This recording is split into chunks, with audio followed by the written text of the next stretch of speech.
datang di Beetle Channel. Semoga kita bahagia. Jangan lupa subscribe, like, komen dan share agar channel ini semakin berkembang. Terima kasih. Novel Pertempuran Melalui Surga, Bab 9 Yao Lao, Ahli Alkimia. Mendengar kata-kata sesepuh itu, Xiaoyan berhenti sebelum melanjutkan. Di daratan Douqi, semua orang ingin menjadi alkemis, tetapi apakah itu mudah untuk menjadi seorang alkemis? Ada begitu banyak persyaratan yang keras. Tiba-tiba, suara Xiaoyan jatuh dan dia mengangkat kepalanya. Aku memiliki persyaratan. Menikmati ekspresi terkejut namun bersemangat yang ditunjukkan Xiaoyan, si tua membelai jenggotnya perlahan. Setelah melihat Xiaoyan selama beberapa detik lagi, dia akhirnya berkata dengan beberapa ketidakberdayaan, meskipun kamu hampir tidak membuat cut, aku berhutang budi padamu. Hah? Terserahlah, aku akan membiarkan ini dihitung sebagai bantuan kembali. Melihat para tetua yang enggan, Xiaoyan berpikir bahwa itu kakek tua itu berbohong tentang dia hampir tidak memotong, tetapi dia terlalu malas untuk menyelidiki lebih jauh. Meskipun kegirangannya, dia masih memiliki kecurigaan. Bahkan jika aku membuat potongan, ahli alkimia diajarkan oleh alkemis lainnya. Apakah kamu seorang alkemis? Melihat wajah kecil yang mencurigakan dari Xiaoyan, orang tua itu meluruskan dan dengan bangga dia berkata, "Ya, aku seorang alkemis." Berkedip matanya, pandangan Xiaoyan pada yang lebih tua menjadi cerah. Alkemis, itu benar-benar langka. Tuan, jika kamu tidak keberatan aku bertanya, apa peringkat alkemis yang kamu sebelumnya? Xiaoyan menjilat bibirnya dan suara mudanya dimasukkan dengan sedikit rasa hormat. Di daratan Douqi, meskipun alkemis sangat langka, masih ada perbedaan antara alkemis. Dari rendah ke tinggi, tahapan untuk alkemis berkisar dari yang terendah, 1, hingga yang tertinggi, 9. The Pilking Gu He yang membuat bubuk Gathering Ki yang ditawarkan Nalan Yanran adalah seorang alkemis tahap ke-6 dan dalam kekaisaran Jia Ma, dia bisa dianggap sebagai alkemis top. Tahap apa? Hehe, aku tidak ingat. Hei, nak, kamu mau mempelajarinya atau tidak? Si orang tua dengan tidak sabar bertanya sambil menggelengkan kepalanya. Tentu saja, aku mau. Xiaoyan tidak ragu lagi dan buru-buru mengangguk dengan kepala kecilnya. Alkemis, bahkan dengan kekuatan sekuat Faction of Mystic Cloud, diperlakukan dengan hormat dan penuh hormat. Hehe, kamu mau. Karena kamu ingin, maka kamu harus memberi hormat kepada gurumu. Sang tetua duduk di atas batu hijau dan melingkarkan kakinya di bawah tubuhnya. Aku harus memberi hormat kepada guru aku. Konyol, untuk tidak memberikan penghormatan dan masih mengharapkan aku untuk mengajari kamu semua yang aku tahu. Kamu bermimpi. Elder memutar matanya, terlihat seperti Elder yang bertalenta benar-benar peduli tentang hubungan siswa guru ini. Tidak berdaya dengan wajah muram, Xiaoyan hanya bisa dengan hormat memberikan hormat kepada sesepuh untuk menjadi alkemis terhormat. Setelah menonton Xiaoyan selesai memberi hormat, yang lebih tua akhirnya mengangguk, puas. Dalam suaranya, sedikit keintiman muncul, nama aku Yao Lao. Untuk asal aku, kamu tidak perlu tahu untuk saat ini sehingga kamu tidak terganggu. Yang perlu kamu ketahui adalah bahwa itu Pilking adalah hanya sampah di mata aku. Ujung-ujung mulutnya berkedut, Xiaoyan memperhatikan ekspresi riang leluhur dan berpikir, apa kakek ini? Pilking Gu He yang terkenal di Jiama Empire hanyalah sampah. Jika ini menyebar maka seluruh Jiama mungkin akan berasumsi bahwa itu dia sakit jiwa. Dengan ringan mengambil nafas dan menekan keterkejutannya, mata Xiaoyan melesat ke sana kemari dan dengan dorong dia bertanya, Guru bagaimana kamu akan membantu aku untuk sampai ke 7 Duan Qi dalam 1 tahun? Meskipun selama 3 tahun terakhir, Douqi kamu selalu menurun, yayasan kamu di Douqi jauh lebih kuat daripada orang lain. Dalam pelatihan Douqi, yayasan adalah yang paling penting. Nanti, kamu akan dapat menemukan berapa banyak manfaat yang telah dihasilkan oleh 3 tahun ini. Senyum Yao Lao perlahan menghilang dan ia menunjukkan ekspresi yang lebih serius. Xiaoyan tercengang, dia tidak pernah diberitahu bahwa itu memiliki kekuatan yang diambil seseorang akan membawa manfaat. Lalu kapan kamu akan mengajariku alkimia? Xiaoyan mengarahkan pikirannya ke hal yang paling penting. Untuk menjadi seorang alkemis, kamu harus memiliki Douqi dari api atribut. Jadi, sebelum kamu menjadi seorang alkemis kamu harus setidaknya menjadi Douze dan belajar metode atribut api Douqi. Xiao Yan mengulurkan tangannya dan tertawa bertanya, metode api atribut Doqi. Hehe, guru, karena aku muridmu, kamu harus memberiku atribut api tingkat Tian metode Doqi, kan? Mendengar itu, Yan Lao dengan marah memarahi Xiao Yan, benarkah? Apakah kamu berpikir bahwa itu metode Tian Stage Doqi seperti kentang di tanah? Bagaimana kamu bisa mengatakan sesuatu seperti itu? Kakek, karena aku sudah menjadi muridmu, kamu tidak mungkin membiarkan aku pergi ke klanku untuk menemukan metode Doqi, kan? Atribut teratas klan kami metode Doqi hanya tingkat Huang yang tinggi. Itu terlalu buruk untuk seorang alkemis. Wajah Xiao Yan menunjukkan betapa tertekannya dia. Bocah, aku gurumu, bukan kakek tua. Mendengar kata-kata tidak sopan Xiao Yan, Yao Lao memutar matanya ketika dia menyadari bahwa itu Xiao Yan tidak peduli untuk menghormati para tetua. Karena kamu adalah murid aku tidak akan membiarkan kamu berlatih metode lusuh. Metode Tian Stage, aku tidak memilikinya, tetapi aku memiliki metode yang jauh lebih kuat daripada metode Tian Stage yang normal. Apakah kamu ingin mempelajarinya? Mata tua Yao Lao yang keruh tiba-tiba menjadi konspirator. Lebih kuat dari metode Tian Stage Doqi. Jantungnya berdetak cepat. Xiao Yan menelan air liur dan matanya yang hitam pekat, sedikit antisipasi bisa ditemukan. Lalu, level berapa metode Doqi itu? Low Huang level. Tawa ringan Yao Lao membuat wajah Xiao Yan menjadi kaku. Kakek, kamu mempermainkanku. Suara geram terdengar di puncak gunung. Melihat wajah bengkok pemuda itu, Yao Lao mulai tertawa. Untuk bisa membuat Xiao Yan yang kalem itu marah, dia punya perasaan berprestasi. Apa yang aneh tentang metode Doqi? Melihat wajah gurauan Yao Lao, Xiao Yan tiba-tiba tenang.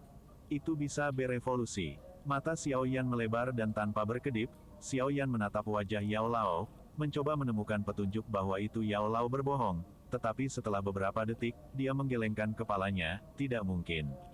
Aku belum pernah mendengar metode Doqi apapun yang bisa berevolusi. Apa yang kamu tahu? Daratan Doqi adalah orang-orang besar dan aneh dan hal-hal terjadi sepanjang waktu. Dalam pikiranmu yang terbatas, kamu bahkan belum pergi keluar dari Kekaisaran Jiama. Ada banyak hal mustahil yang sebenarnya mungkin. Xiao Yan berhenti sebelum berkata, lalu apakah kamu pernah mendengar tentang metode Doqi yang dapat berevolusi? Senyum Yao Lao menegang, karena tidak ada yang lain menyukainya, metode Doqi ini unik. Ini bisa berevolusi. Melihat wajah serius Yao Lao, Xiao Yan tidak bisa tidak bertanya lagi.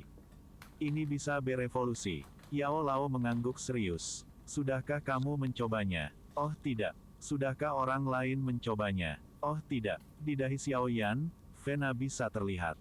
Dengan tangannya meringkuk erat, Xiao Yan mencoba menahan dorongannya untuk pergi dan meninju orang tua itu. Jika tidak ada orang lain yang pernah mencobanya, lalu bagaimana kamu tahu bahwa itu bisa berevolusi? Itu dijelaskan seperti itu pada metode Doqi. Ada benar-benar seperti metode Doqi. Alisnya berkerut, Xiao Yan ragu sebelum berkata, bisakah kamu membiarkan aku melihatnya? Hehe, melihat Xiao Yan yang penasaran, mulut Yao Lao terbuka, tapi apa yang keluar bukanlah apa yang Xiao Yan harapkan. Lupakan, tidak ada gunanya jika kamu melihatnya sekarang, jadi mengapa kamu tidak menjadi doze terlebih dahulu sebelum aku memberikannya kepada kamu? Tangan Xiao Yan yang terjulur berhenti dan setelah tepi mulutnya berkedut untuk sementara waktu, dia meludahkan 3 kata, kamu kejam. Dengan senang tertawa, Yao Lao mengabaikan murid-murid Xiao Yan yang marah dan berkata, misi kami saat ini adalah untuk mendapatkan Doqi kamu hingga 7 duan dalam waktu 1 tahun. Xiao Yan menekan keingintahuan dan kemarahannya untuk metode Doqi dan bertanya dengan gigi terkatup, bagaimana kamu akan melakukan itu? Yao Lao dengan wajah serius berkata, ketika seseorang mulai melatih Doqi mereka, fokus utama mereka adalah membangun otot dan memperkuat jalur Qi internal sehingga mereka memiliki landasan ketika mereka mewujudkan Doqi mereka di dalam tubuh mereka. Karena orang-orang di usia kamu memiliki jalur Qi internal yang lemah dan dapat dibentuk, kamu perlu mengambil proses pelatihan selangkah demi selangkah dan kamu tidak dapat menggunakan kekuatan luar untuk meningkatkan kecepatan pelatihan kamu atau di masa depan ketika Doqi kamu menjadi lebih kuat, jalur Qi internal kamu tidak akan mampu menahan kekuatan Doqi mendorong melalui jalan dan jalur Qi kamu akan meledak yang akan menjadi ketika kamu akan mati. Xiao Yan tahu ini dan juga Yao Lao karena dalam 3 tahun ia lumpuh, ayahnya sangat khawatir dan beberapa kali, ia mencoba mendorong Douqi ke tubuh Xiao Yan, tetapi setiap saat, pada detik terakhir, dia akan berhenti sehingga Xiao Yan tahu taruhannya terlibat. Yao Lao melirik Xiao Yan yang tenang dan dengan puas mengangguk. Tapi itu hanya berlaku untuk yang lain. Kamu berbeda. Yayasan internal kamu sudah solid dan dapat diandalkan 3 tahun lalu dan sejak itu karena kepribadian perusahaan kamu, kamu tidak pernah berhenti melatih ki kamu. Oleh karena itu, yayasan kamu sekarang, aku dapat mengatakan bahwa itu hebat. Jadi kamu ingin menggunakan kekuatan luar untuk melatih kiku. Seperti pil, kurang lebih. Tetapi dengan ketangguhan jalur ki kamu saat ini, kamu tidak akan dapat mengambil kekuatan dari pil manapun melalui jalur ki kamu. Bahkan gathering ki powder yang belum sempurna, kamu tidak akan bisa menggunakannya. The gathering ki powder rudimentary, Xiao Yan ingin memutar matanya lagi. Di Kekaisaran Jiama, bubuk ki berkumpul akan mendapatkan harga tinggi di langit. Tapi dari gurunya, gathering ki powder ini menjadi hal yang paling dasar. Perbedaan antara keduanya meninggalkan Xiao Yan tertegun. Lalu rencanamu, mengambil napas dalam-dalam, Xiao Yan pulih dan mengerutkan alisnya lagi. Hehe, karena pil terlalu ganas dan dapat menyakiti jalur ki kamu, kita perlu menggunakan metode yang lebih ringan. Yao Lao tersenyum dan berkata, besok, siapkan 3 batang lengkap ungu Bluegrass Leafet, di mana semakin tua mereka, lebih baik. Juga, aku butuh 2 tangkai bunga cuci tulang, umurnya tidak penting. Oh iya, aku juga butuh inti monster yang dikaitkan dengan level 1 kayu. Ini semua adalah materi kelas rendah sehingga kamu seharusnya bisa mendapatkannya, ada yang datang, aku akan kembali kering. Juga, jangan biarkan orang lain tahu keberadaan aku, termasuk keluarga terdekat kamu. Setelah mengatakan itu, Yao Lao mengabaikan Xiao Yan yang tercengang dan melompat ke dalam lingkaran hitam. Cincin bergetar sedikit dan terbang ke jari Xiao Yan. 3 batang Bluegrass Purple Leafet. 2 batang bunga cuci tulang. Sebuah inti monster atribut kayu. Kakek, apa kamu yakin itu benar? Apakah kamu berpikir bahwa itu aku adalah pangeran kerajaan? Hal-hal ini, ditambah biaya lebih dari 1000 koin emas.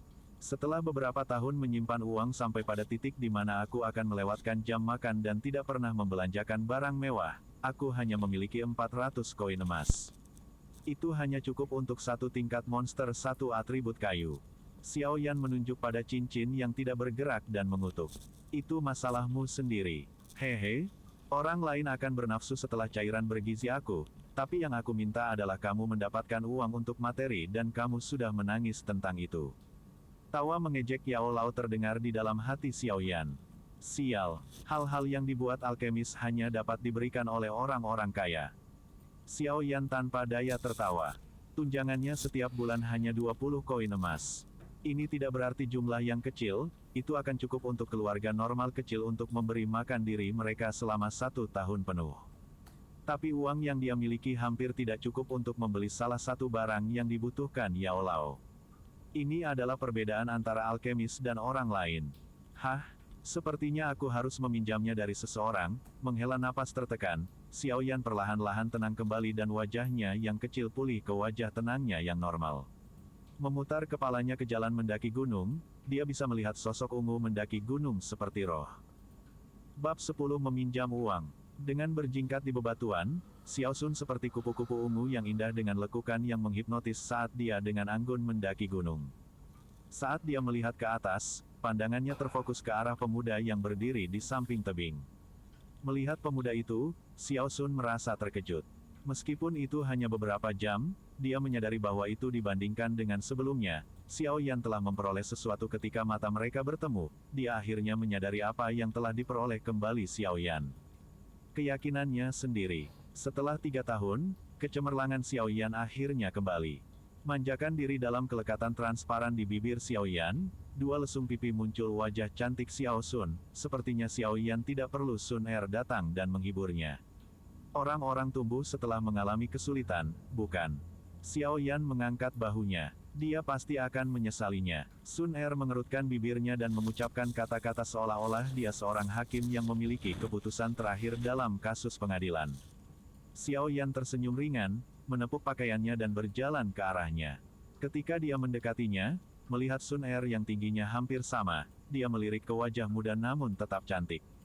Tiba-tiba Xiao Yan merasa pusing, mengingat gadis yang akan meneteskan air liur sepanjang waktu dan mengikuti Xiao Yan di mana-mana.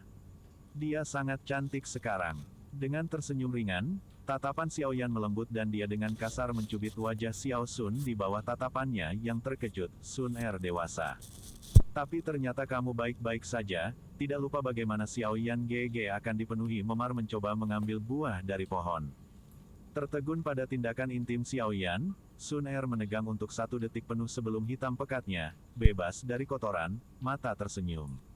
Ketika dia masih kecil, Xiao Yan suka mencubit pipinya tetapi sejak kejadian 3 tahun lalu, dia memasang dinding tak terlihat di sebelah hatinya dan mendorong semua orang keluar. Tidak peduli seberapa keras dia mencoba, dia akan selalu kecewa dengan sikapnya yang dingin dan tanpa ekspresi.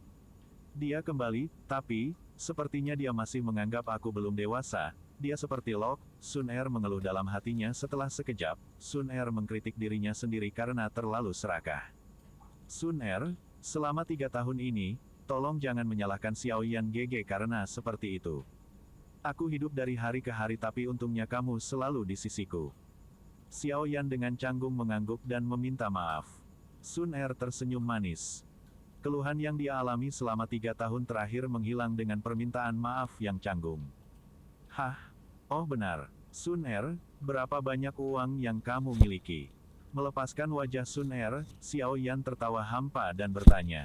Di klannya, dengan pengecualian ayahnya, Sun Er adalah satu-satunya orang yang memiliki hubungan baik dengannya. Dia baru saja mempermalukan ayahnya pagi ini sehingga dia tidak tega menghadapi ayahnya untuk meminta uang, itulah sebabnya dia meminta Sun Er. Uang. Berkedip matanya yang sebening kristal, Sun Er terkejut, Xiao Yan GG butuh uang. Iya, aku ingin membeli beberapa barang. Meskipun aku agak pendek. Xiao Yan merasa malu, ini adalah pertama kalinya dia meminjam uang dari seorang gadis. Melihat Xiao Yan yang biasanya dingin sekarang dalam kesulitan, Xiao Sun Er melihat orang yang sama sekali berbeda. Meliputi mulutnya dan tersenyum imut, aku memiliki lebih dari 1000 koin emas, apakah itu cukup? Jika tidak, sambil berbicara, jari Sun Er di belakangnya dengan cepat menekan dan kartu emas ungu tiba-tiba muncul di antara jari-jarinya. Pada kartu itu ada 5 gelombang warna yang berbeda. 5 wave purple cold card, di Douki daratan, kamu harus setidaknya Dowling, jika Douze pertama, Dowling adalah 4 untuk mendapat kehormatan menggunakan kartu emas jenis ini yang mewakili peringkat mereka. Tentu saja, beberapa kekuatan khusus juga memiliki hak istimewa untuk mendapatkan kartu. Itu sudah cukup? Itu sudah cukup, dengan senang mengangguk, Xiao Yan dengan paksa mencoba menghentikan dirinya dari mencubit wajah imut Sun Er. Jangan khawatir, aku akan membayarmu kembali nanti. Xiao Yan berjanji sambil menepuk dadanya. Kamu tidak perlu membayar aku kembali, Sun Er cemberut dan cepat-cepat menyembunyikan kartu emas ungu miliknya. Ayo pergi. Sudah hampir malam sekarang, besok aku akan membawamu ke Wutang City untuk berjalan-jalan. Xiao Yan melambai ke arah gadis itu dan dengan riang turun ke gunung. Berdiri diam, Sun Er dengan senang melihat pemuda yang telah mendapatkan kembali keberaniannya dari 3 tahun yang lalu. Tersenyum lembut, dia bergumam, Nalan Yanran, haruskah aku membencimu atau berterima kasih padamu? Pagi hari, matahari bersinar hangat melalui jendela ke tubuh pemuda berkaki bersilang dalam meditasi. Wah, setelah bermeditasi hampir semalaman, Xiao Yan menarik nafas dalam-dalam. Aliran udara putih tembus pandang yang terlihat oleh mata telanjang menembus mulut dan hidungnya dan ke dalam tubuhnya, merawat tubuh dan tulangnya. Cahaya putih bersinar dari matanya saat dia tiba-tiba membuka matanya. Xiao Yan membentang sendiri dan dengan penuh semangat berkata, ini adalah perasaan yang persis sama, setelah 3 tahun, perasaan kita telah kembali. Dia perlahan-lahan keluar dari tempat tidurnya, melatih dirinya sedikit, sebelum mulai berubah. Dari luar ruangan, suara Sun Er dengan lembut membawa ke dalam, Xiao Yan GG, masih tidur. Dia tiba di sini sangat awal. Menggelengkan kepala, Xiao Yan berbalik dan kemudian mencari lacinya. Akhirnya, dengan keengganan, dia mengeluarkan sebuah kotak kecil dan membukanya dengan hati-hati. Dia menyipitkan matanya dari kilau perak di dalam kotak itu. Dan ini adalah seluruh simpananku. Memegang kotak uangnya, Xiao Yan tersenyum pahit sambil menggelengkan kepalanya. Xiao Yan tersenyum lembut saat dia berjalan keluar dari kamarnya dan melihat gadis yang mempesona di depan pintunya. Sun Er telah berubah menjadi pakaian hijau pucat yang membuatnya terlihat lebih cantik secara alami. Dia juga memiliki sepasang celana ketat yang membentang di paha ramping dan kaki panjang, menekankan lekuk tubuhnya. Dengan kaki yang panjang, Sun Er dapat dibandingkan dengan gadis-gadis muda di bumi, penuh vitalitas muda dan kedodoran. Tentu saja, dia memiliki keanggunan khusus yang Xiao Yan belum pernah lihat pada gadis lain selain dirinya. Itu yang kamu butuhkan. Melihat Xiao Yan keluar dari kamarnya, Sun Er tersenyum dan memberikan kartu hitam kepadanya. Ini adalah kartu biasa, maksimum yang dapat dimilikinya hanya 5.000 koin emas. Menerima kartu hitam, Xiao Yan menggoda, gadis kecil, mengapa kamu memakai pakaian yang menarik? Mungkinkah kamu berkencan dengan orang lain? Iya, ini adalah pertama kalinya dalam 3 tahun yang Xiao Yan GG telah mengundang aku keluar. Sun Er sangat tersanjung jadi tentu saja aku harus berdandan sedikit. Menggoda intim Xiao Yan membuat mata Sun Er membungkuk menjadi bentuk sabit yang dangkal sambil tersenyum genit. Dengan enggan menggelengkan kepalanya, Xiao Yan tersenyum kembali dengan gembira. Mereka mengobrol sambil berjalan bersama menuju kota. Sekitar setengahnya, mereka disambut oleh beberapa klan yang melihat percakapan mesra mereka dengan wajah aneh. Sun Er, apakah itu keindahan atau bakat, adalah mutiara paling terang dari generasi muda di klan. Dia biasanya ramah kepada semua orang tetapi di bawah senyuman ringannya adalah ketidakpedulian. Salam dengan dia itu mudah, tetapi untuk memulai percakapan panjang akan sangat sulit. Mengabaikan penampilan klan lain, Xian Yan dengan cepat memimpin Sun Er keluar dari klan sebelum melambat dan dengan santai mengintip ke warung di sisi jalan Wutang City hidup sesuai dengan namanya sebagai salah satu kota besar di Jiama Empire oleh banyaknya orang yang tinggal di dalamnya. Meskipun matahari sedang runtuh, di jalanan ribuan orang, bahkan akan ada 1 atau 2 balapan aneh. Mungkin itu karena Xiao Yan di sampingnya, tapi Sun Er menjadi lebih aktif setelah dia keluar dari klan. Dia menarik Xiao Yan yang enggan ke berbagai kios. Tawanya yang lembut membuat jalanan yang panas itu sedikit lebih sejuk. Ketika Sun Er akhirnya lelah, Xiao Yan akhirnya membawanya ke farmasi terdekat. Setelah menghabiskan sekitar 900 koin emas, ia membeli 3 batang 20 tahun ungu Bluegrass Leafet bersama dengan 2 batang dari 5 tahun Bon Wasing Grass. Ini adalah bahan low-end dan akan dapat dibeli di apotek biasa. Untuk bahan yang lebih tinggi, Xiao Yan harus menemukan mereka sendiri atau membelinya di lelang atau jika dia beruntung, di apotek high-end. Melihat dana cepat menurun, Xiao Yan tersenyum pahit. Dia menyadari betapa pentingnya uang di Doki Daratan.